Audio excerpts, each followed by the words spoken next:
wabarakatuh. Halo sahabat Tip Kuliah. Kembali lagi kita di sini akan membahas tentang karya tulis ilmiah.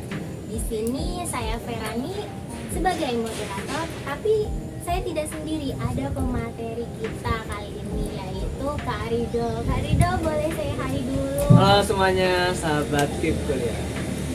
Oke, Kak Rido ini salah satu aktivis sekaligus mahasiswa berprestasi nih di karya tulis ilmiah. Yuk kita simak videonya untuk tahu tentang karya tulis ilmiah.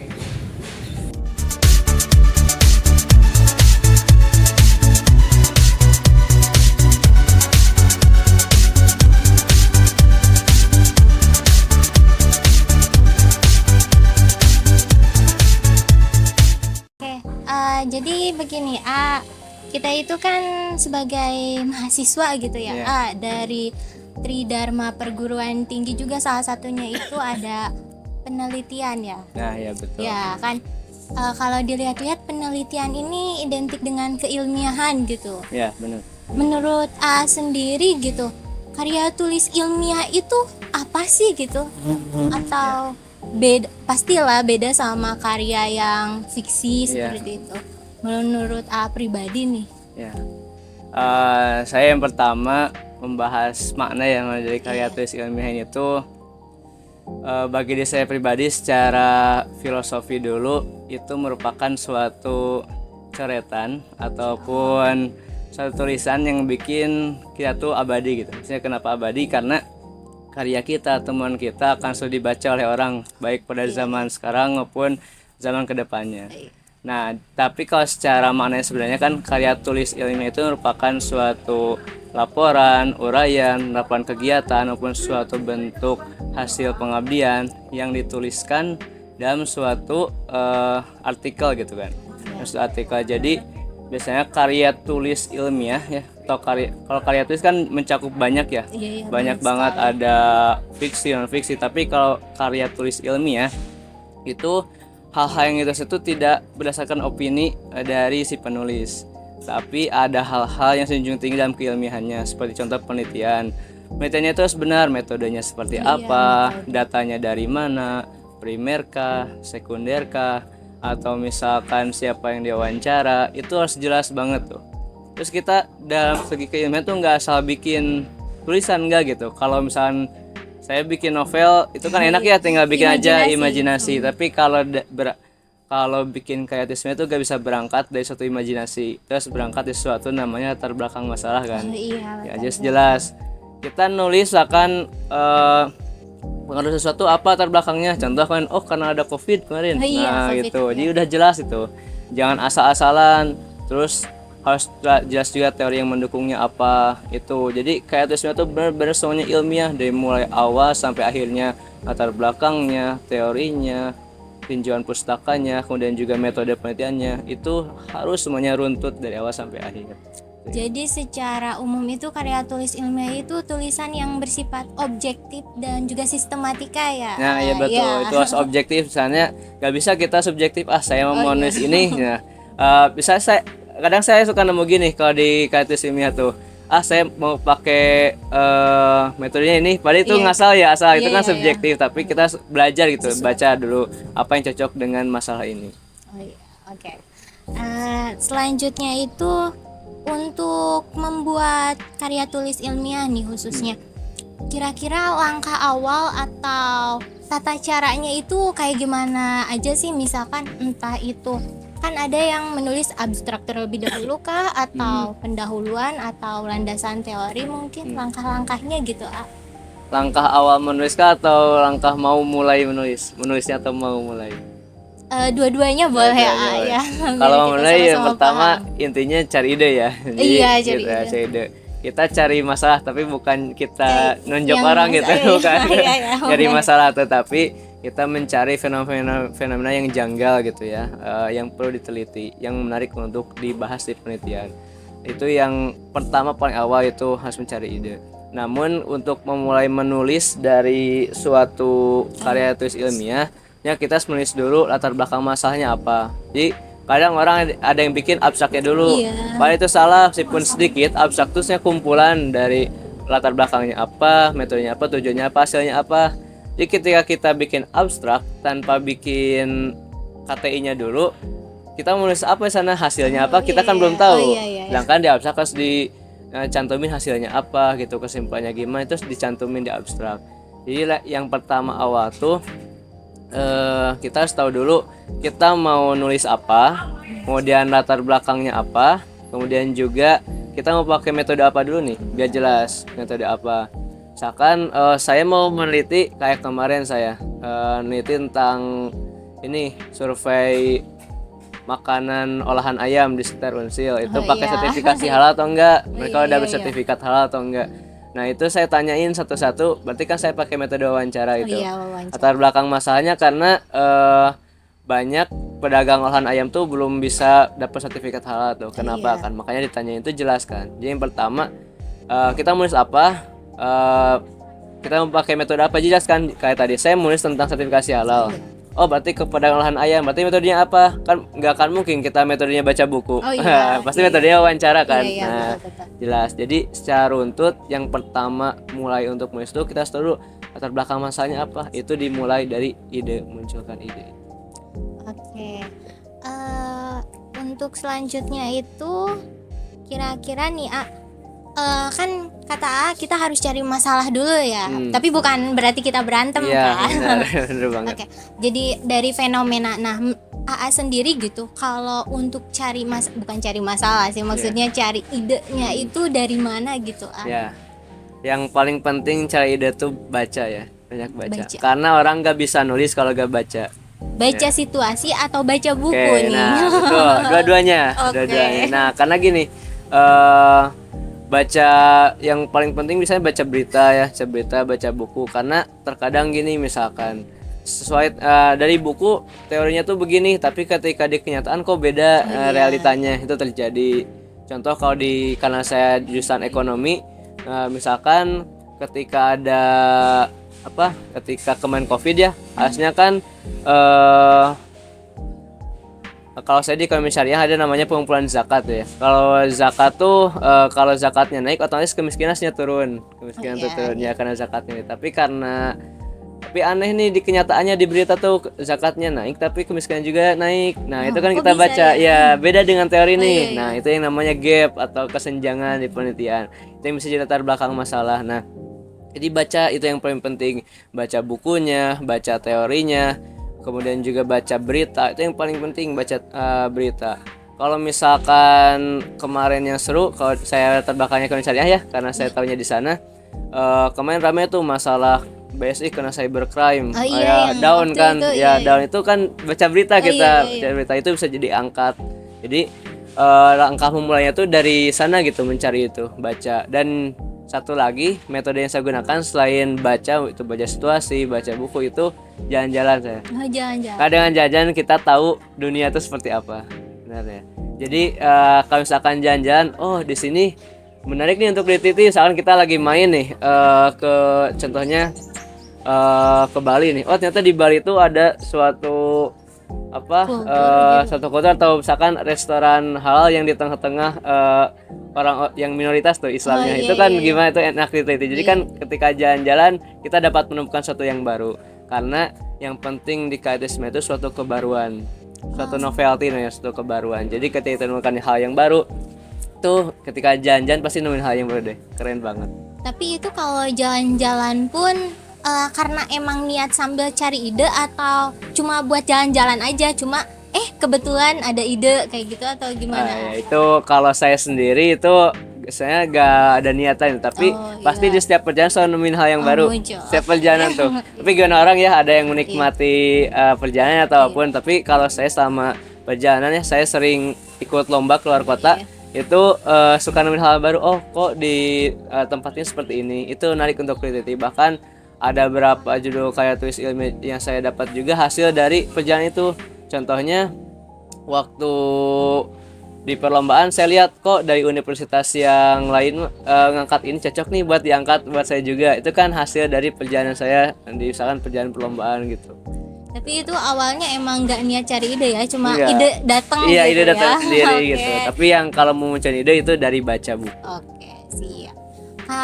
tadi juga kan jalan-jalan keluar kota nih, iya. terus ya itu juga kan hasil dari perlombaan. Nah, kira-kira yang setahu ini program pemerintah ada gak sih yang memfasilitasi mahasiswa buat ikutan karya tulis ilmiah? Ya, ada banget. Kalau di mahasiswa, kalau banyak yang ada tuh PKM ya. Oh iya, Program Karya Tulis PKM, Mahasiswa. iya. Itu merupakan salah satu jalan atau stimulus dari pemerintah agar mahasiswa tuh bisa nulis karya tulis ilmiah. Karena kenapa? Di dalam PKM tuh mencakup semuanya gitu, baik itu yang kewirausahaan, PKM riset sebagainya, itu semuanya harus berdasarkan ilmiah kan.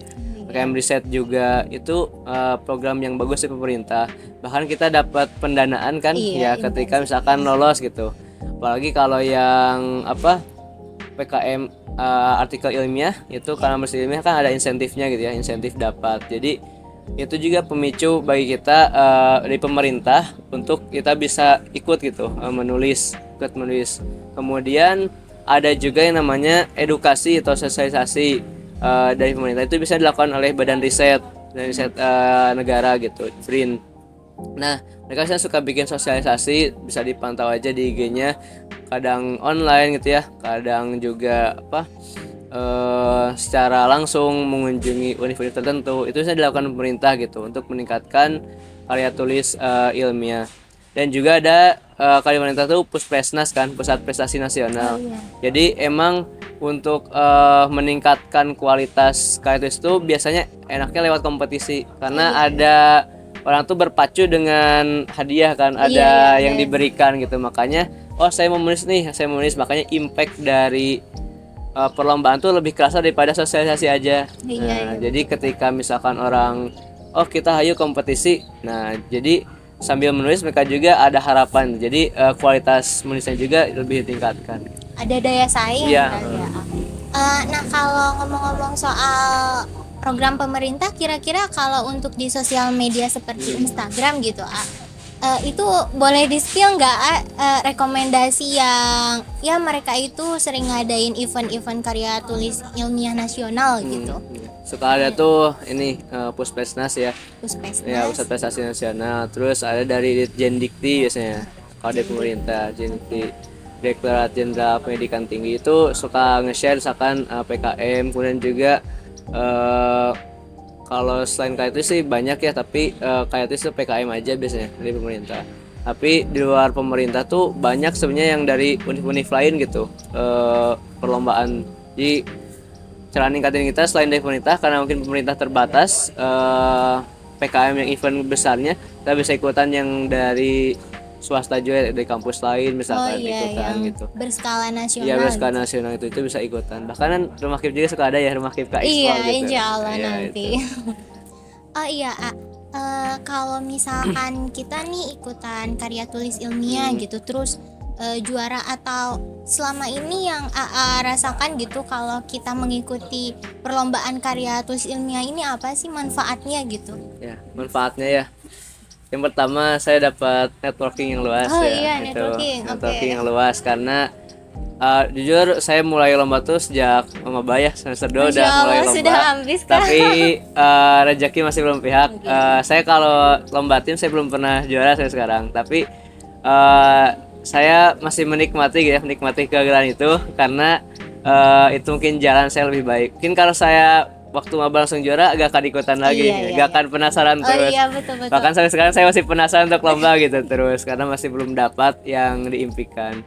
Nah, itu pernah networking. Waktu maba saya dapat teman yang itu dia udah tingkat akhir, dan sekarang dia udah di Rusia gitu kan, udah selalu ikut, dia selalu jadi pembicara internasional. Dan itu enak banget itu ketika ketemu orang-orang yang hebat, orang luas. Jadi ketika perlombaan tuh itu yang paling saya dapat, orang hebat tuh, di luar hal-hal lainnya. Yang paling kerasa itu.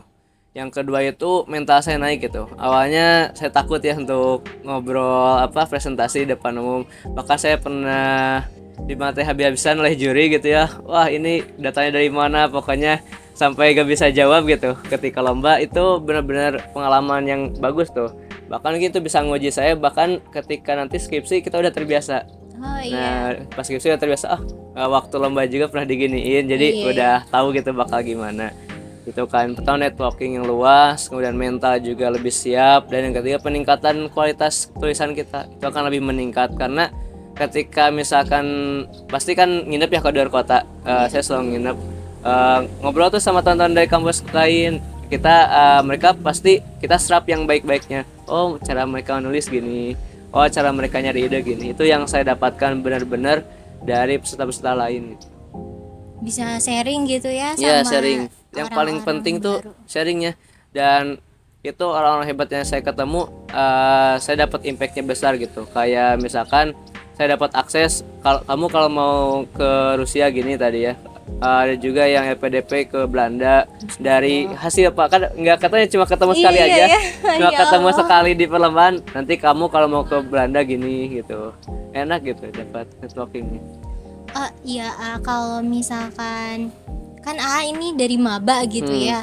Kalau misalkan aku sendiri nih ataupun teman-teman yang bukan lagi maba, kira-kira bisa nggak sih untuk memulai menulis karya tulis ilmiah ini? Sedangkan waktunya sedikit lagi gitu mau lulus gitu. Bisa banget karena gak ada kata terlambat Oh kan ya, iya. untuk memulai, gak ada kata terlambat untuk memulai. Jadi contoh barusan dari kegiatan yang saya pulang ya, teman saya sama angkatan aku dia baru ikut perlombaan kan. Saya sekarang sedang ada perlombaan di EVA itu. Ikut perlombaan, dia nyesal kenapa nggak dari dulu kan, tapi dia nggak ada kata terlambat, mulai aja gitu karena setiap orang punya masanya gitu. Jadi mungkin waktu maba dia ada masa yang lain sih, bukan belum bisa ikut menulis ya, mungkin masanya di semester berapa bisa mulai. Jadi kamu kalau mau mulai menulis ya tulis aja gitu.